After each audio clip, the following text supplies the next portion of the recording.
बहुत स्वागत है। साथियों, मुझे ब्रायन डी खारप्रन के बारे में बताते हुए बेहद खुशी हो रही है। ये मेघालय के रहने वाले हैं और उनकी स्पेलियोलॉजी में गजब की दिलचस्पी है। सरल भाषा में कहा जाए तो इसका मतलब है गुफाओं का अध्ययन। वर्षों पहले उनमें यह इंटरेस्ट तब जगा जब उन्होंने कई स्टोरी बुक्स पढ़ी। 1964 में उन्होंने एक स्कूली छात्र के रूप में अपना पहला एक्सप्लोरेशन किया।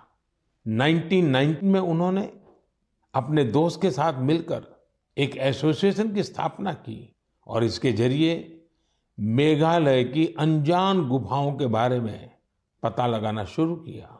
देखते ही देखते उन्होंने अपनी टीम के साथ मेघालय की और राज्य को वर्ल्ड केव मैप पर ला दिया।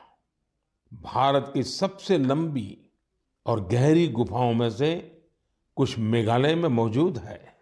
ब्रायन जी और उनकी टीम ने केव फौना यानी गुफा के उन जीव जंतुओं को भी डॉक्यूमेंट किया है जो दुनिया में और कहीं नहीं पाए जाते हैं।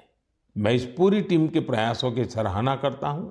साथ ही मेरा ये आग्रह भी है कि आप मेघालय की गुफाओं में घूमने का प्लान जरूर बनाएं।